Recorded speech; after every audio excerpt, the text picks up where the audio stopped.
looks like it's almost 6:30. I'd like to call this caucus to order. 1 second.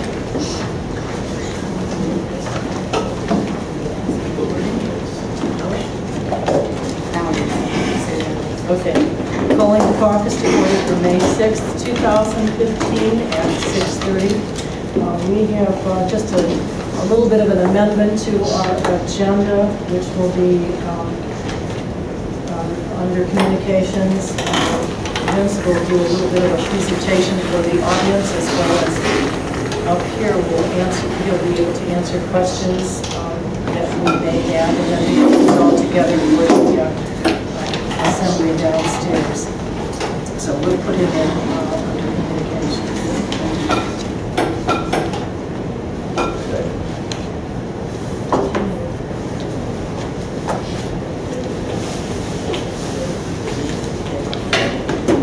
Anthony, did you hear from Anthony, by the way? Is he going to be taking the agenda off for the... He did say yes, he would withdraw. Okay. We need a motion. Okay. We have a number of pieces of legislation on tonight. A lot of it is actually housekeeping.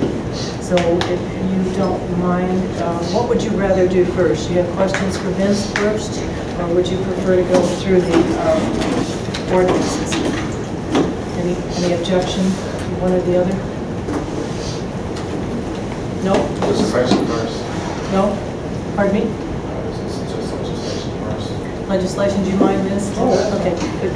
So we'll start with the legislation, which is 2015-14, and this is the piece of legislation that is incorrect, so we're going to ask Councilman Cefaratti to withdraw it, and he has agreed to do that, so that everything is actually in order. And I think you saw that explanation on your email. Any concerns or questions with that at all? Okay. Moving on to 215-19 is amending the application of fingerprints and photographs, and this I believe is something that has come down from the police department. So let's do a first reading. I don't see Captain Kulp here. Let's do a first reading on this.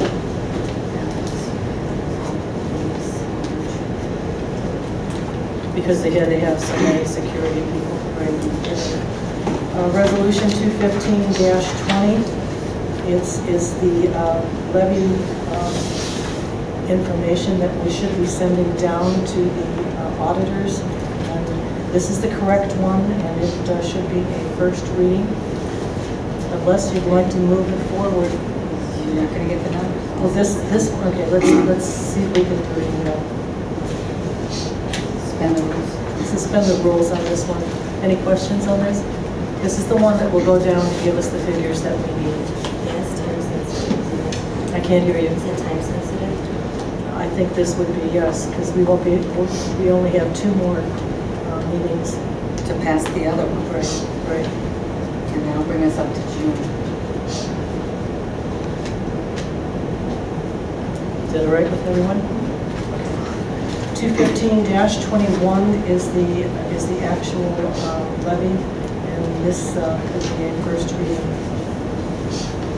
215-22 is the fee schedule in the building department, and I do believe this is pretty much housekeeping. Is there any reason that we should hold it, or? None of the numbers have changed, and we are required to change some of the titles according to how building code. When we use occupancy permit for new construction. I advertised everything so it's easier to find. And some things were used in two different sections. For instance, the garage floor. So we separated the garage floor, whether it's new construction or whether it's old concrete with a new garage being built, different things like that. But the prices themselves are not changed. We did ask this a couple of years ago. Are there any questions on this? Any concerns? So if it's just housekeeping, is it all right on your end to just go ahead and do a suspension? Move it on.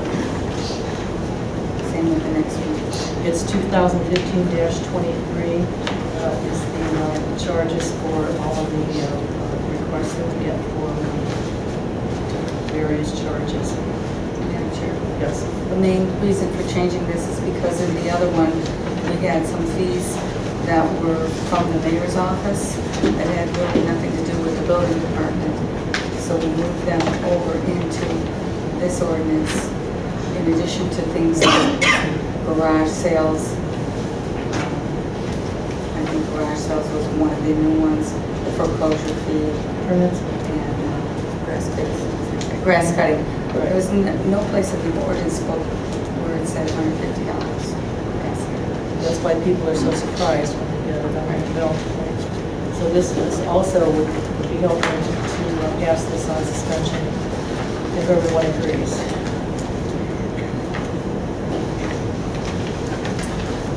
(2015-24). This is the registration of foreclosed, forfeited, or vacant properties. And I do believe, Tony, did you want to address this one?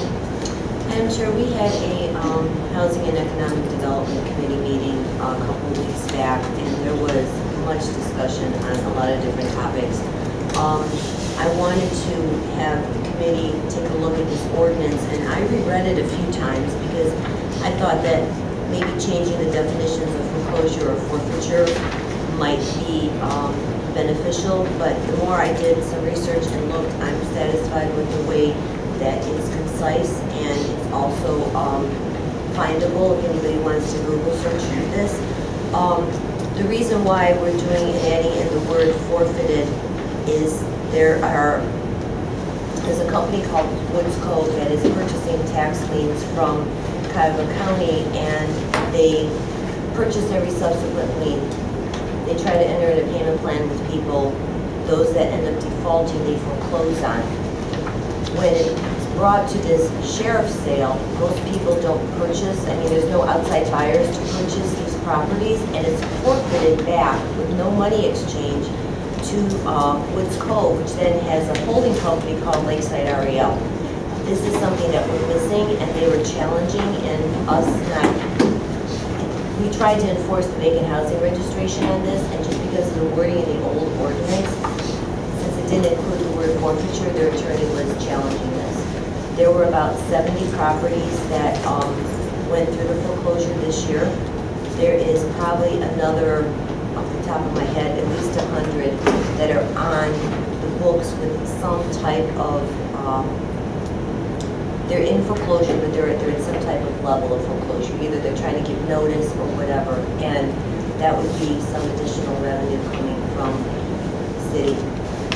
If, I don't know if the fees would be negotiable with them since they have such a large amount of homes, and that would be probably decided on by the mayor because he's the one that could waive or change fees. Individually, you mean? In that circumstance, right? So you're recommending we look at this a little more carefully, or?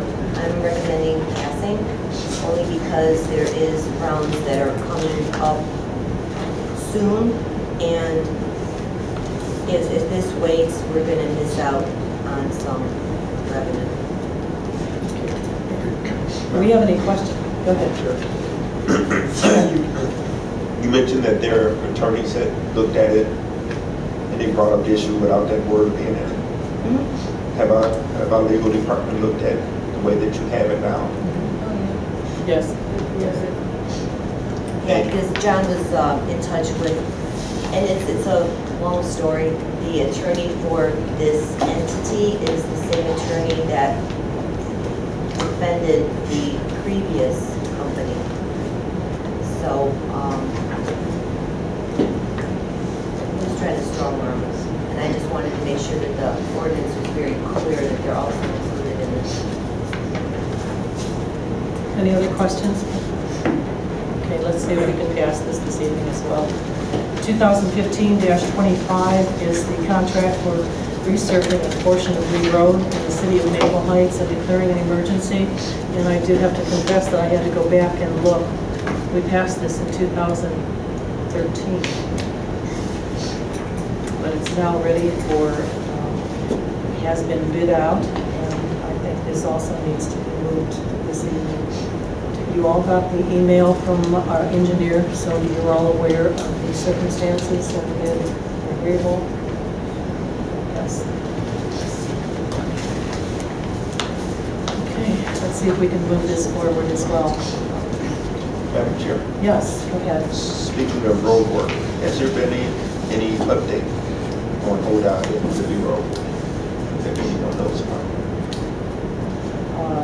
Update for, they're doing the engineering work for the handicapped access.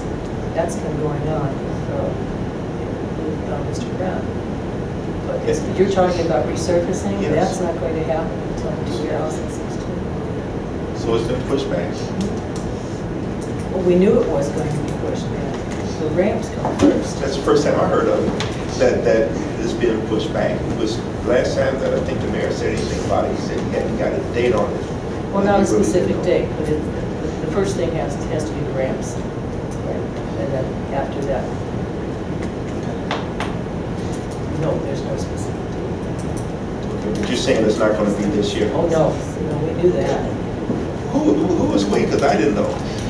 I think the mayor has mentioned it a couple of times. The mayor's mentioned it. The last time you mentioned it at a council meeting, he wasn't sure if it was still going to happen because he hadn't got a date for this year. 16 or 17. That's the last thing I heard. Anybody else hear anything different? I And when heard did that you hear? council meeting said it would be next year. That's what I heard. Yeah. I must have missed it. Well, I got to go back and listen to that one because I don't remember hearing that. Okay. 2015-26 is authorizing the mayor to enter into rock salt. And this, if you read your email, came up very, very quickly from ODOT and has to be in by the 20th. By the 18th, we have a meeting on the 20th, okay, backwards. Right. So again, this needs to move forward. Right.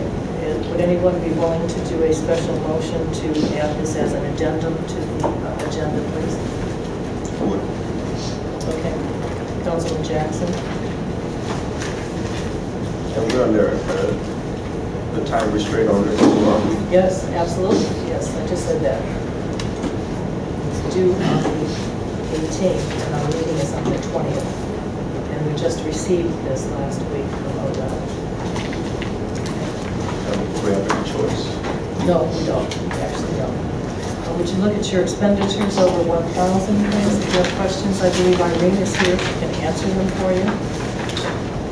Answer your questions.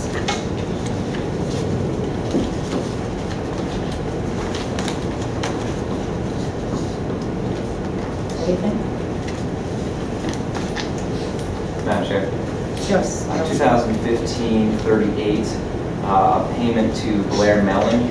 Correct. Could we have an explanation of that, please? That's defense of the lawsuit you filed against the city of Maple Heights. Defense of the lawsuit? Well, we're responding. $2,300, okay.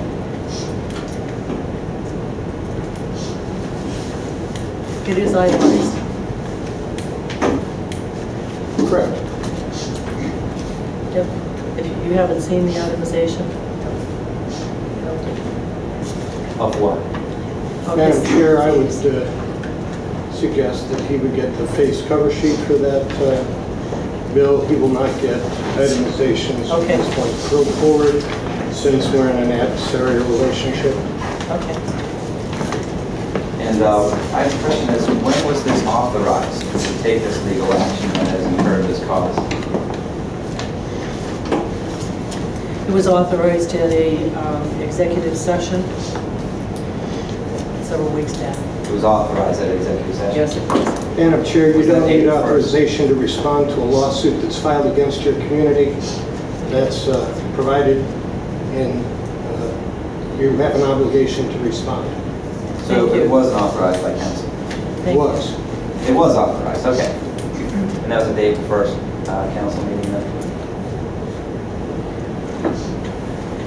We're going to have no Yes. further inquiries as it relates to this litigation.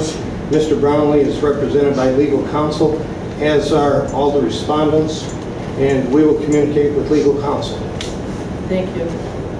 He can recuse himself from the bench anytime that there would be a decision made relating to that bill.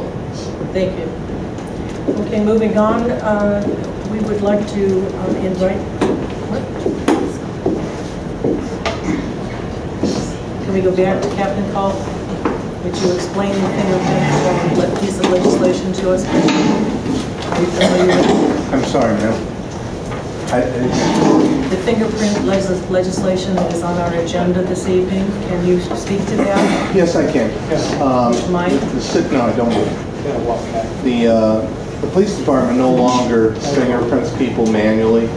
We have a machine that is electronic, and it's hooked to the Ohio PCI-NI and NCIC computers, and the fingerprints are done electronically and submitted electronically.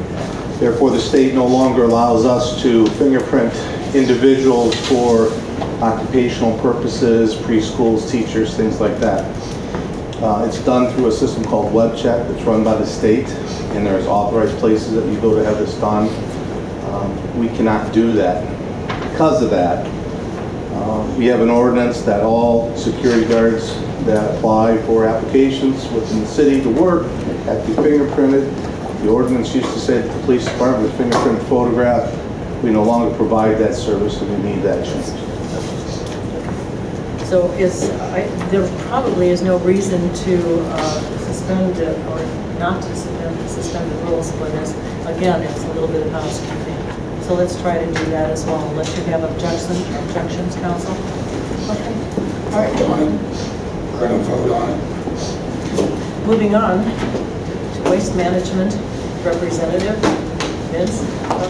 Would you like to open yourself up to questions? Sure. I appreciate letting me come out tonight. It's been a while, so I'd like to stop in each one of my communities just to, interface and kind of keep you up to speed with a few things that Waste Management's worked on in conjunction with the city. Most items, obviously, with the service department, but one item that we got to do with the law department last year, I spoke with the mayor back in the fall, and he sent out a representative. What Waste Management did with, in conjunction with the police department here at Maple Heights and our corporate security, we certified our drivers in what's called our waste watch program.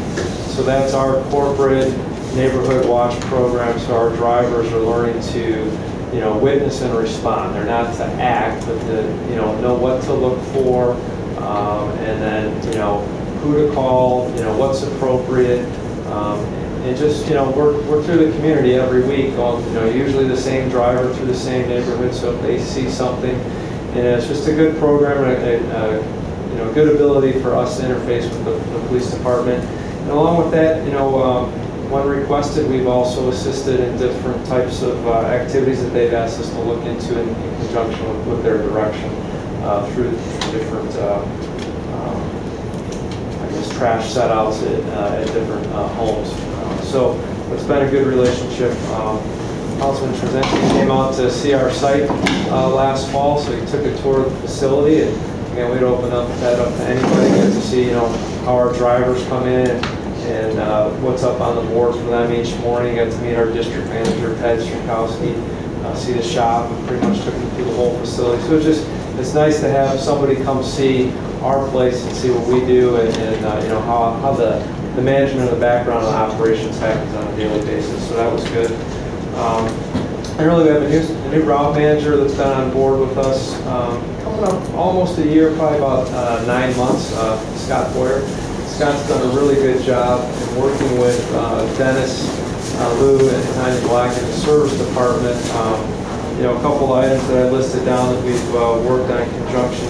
And the street cans, obviously right now they'll start to get a lot more activity. When I mean the street cans, I mean the containers that are owned by the city of Maple Heights that are out on the sidewalks. And our company still empty those when we come through the community, but previously they weren't routed. So no driver had a specific responsibility. So usually about every 2 weeks, Dennis would have to call up and say, hey, this one was missed, or it's overflowing.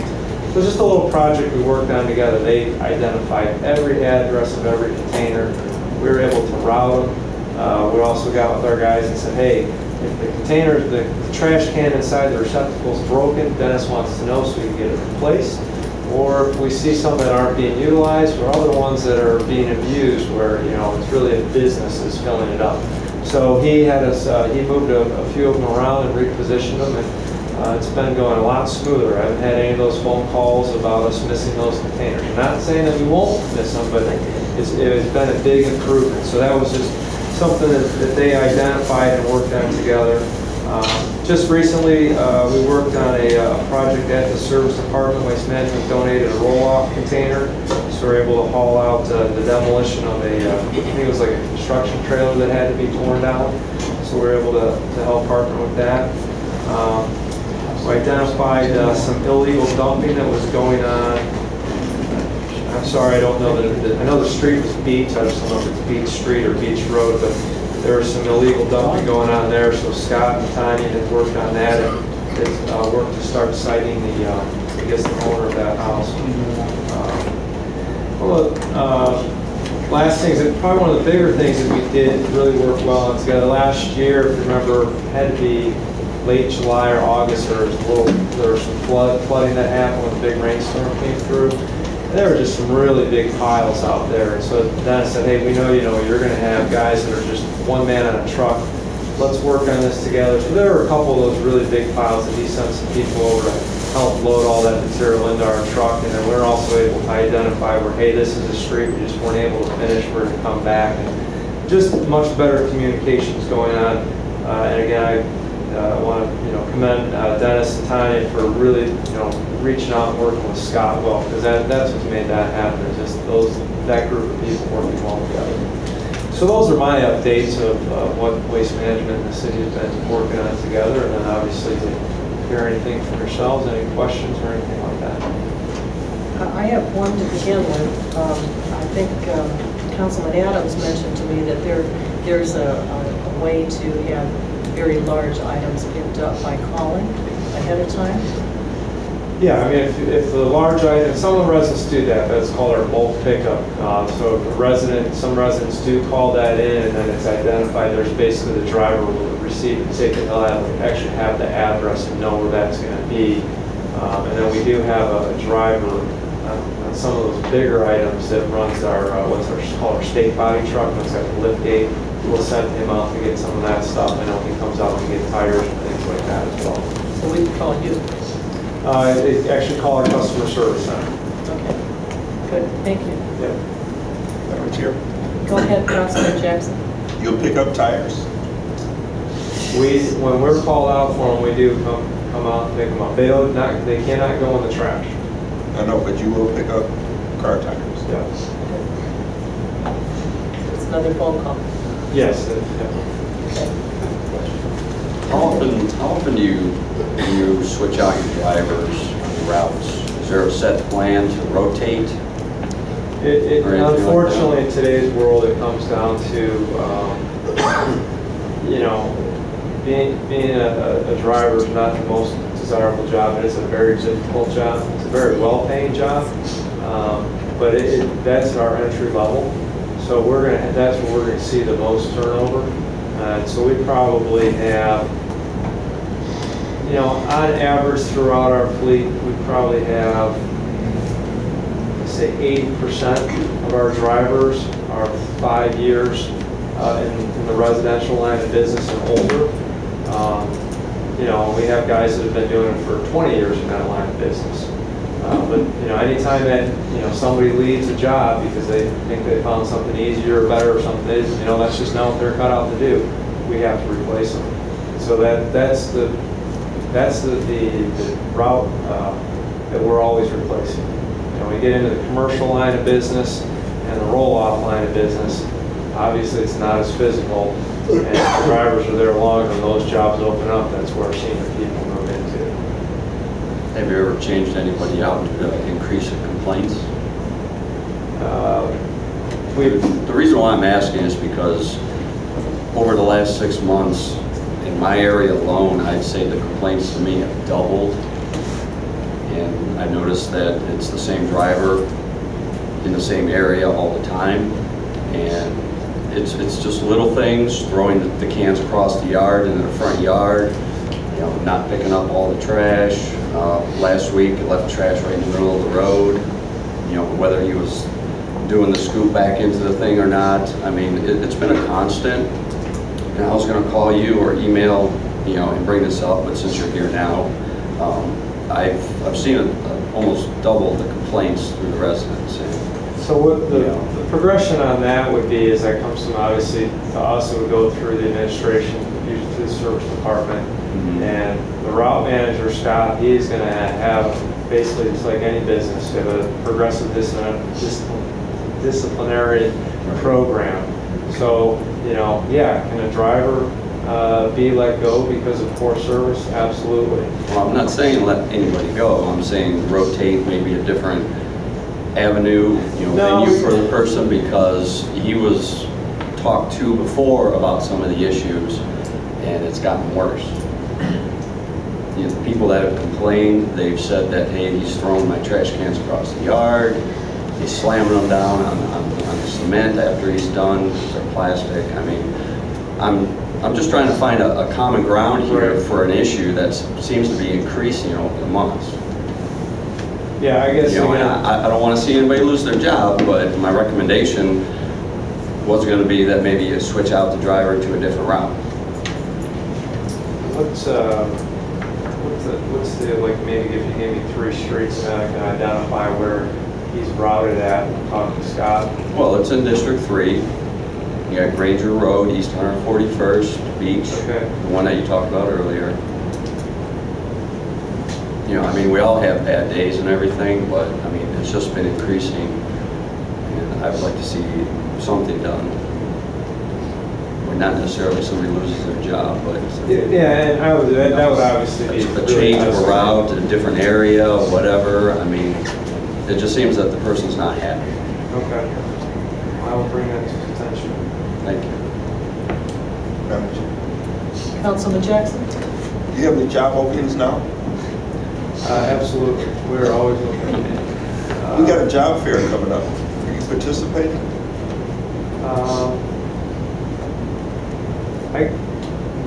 I don't do that. I mean, that's usually our HR department or an operations manager. Somebody who actually do hire and interview, but we would definitely probably want to be involved if possible. I got to give you a flyer before you leave. Okay. It's time to go.